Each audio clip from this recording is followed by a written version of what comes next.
Welcome, children. Oh, that's a treat. That's the one. We're gonna glaze today. So there's a couple. This is the proper sequence for glazing. Step one is you need to mix the glaze with the stick. Some of the glazes are in small buckets like this. Most of them are in large buckets. The large buckets will all have a stick inside already. You need to make sure that you mix it really, really well. It should be the consistency of cream. Cameron, you gotta get a shot of this. Okay, this is a pretty good consistency, so it's not too thin and it's not too thick, right? Once you've mixed it really well, this second step is optional. For you advanced students, this step should not be optional. You should always do this. I would do this every time if I were you glazing. This ensures that you get an even glaze every time. Strain it. So pour it through a strainer into a clean bucket. I've been doing this all day, so I didn't have a clean bucket to start with. And then just pour it back. Even though I've been straining this all day long, cameraman, look, can you see these little things in here? You got those? Okay, there's still little imperfections and impurities in the glaze, and we don't want those to show up on the outside of our pot. So now my glaze is prepared and ready. There are two ways that you can apply glaze. You can either dip it or paint it. If you paint it, you've got to do a minimum of 3 coats. If you dip it, you only need to do it once. Maybe twice if you do a second color, but you only dip it halfway the second time, so that we don't end up with glaze running down. Okay, the second thing that I'm going to do is take a clean sponge, a really clean sponge that's slightly damp, and I'm going to wipe the entire surface to make sure that there's no what? Dust. No dust. Why don't we want dust? Because it blows up. Because the glaze will fall off. It'll attach to the dust and fall off. It won't attach to our pot.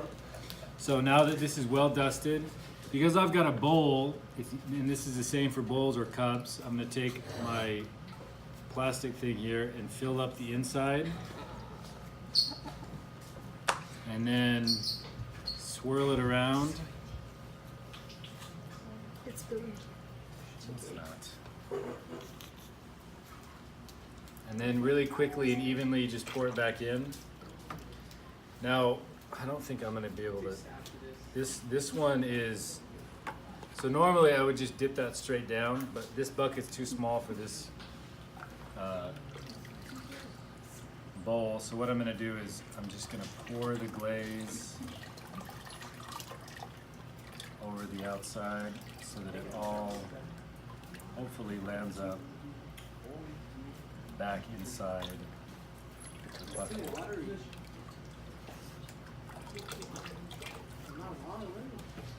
Okay, and then the last thing I'm going to do is make sure that I give it a really good shake so that I get any extra drips off.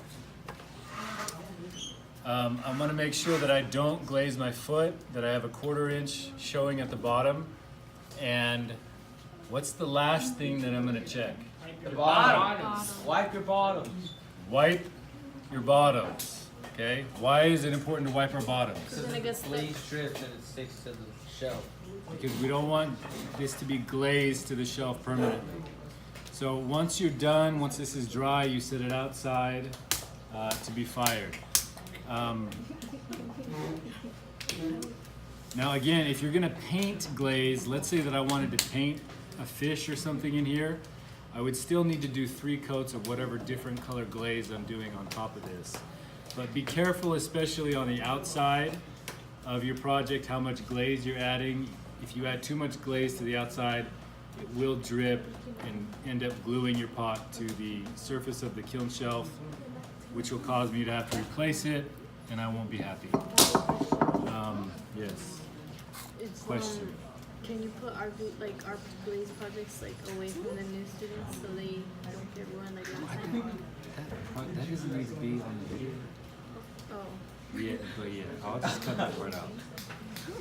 I'll answer that off camera. I feel like I'm missing something. Wipe your bottoms. Yeah, we're good. Are you done?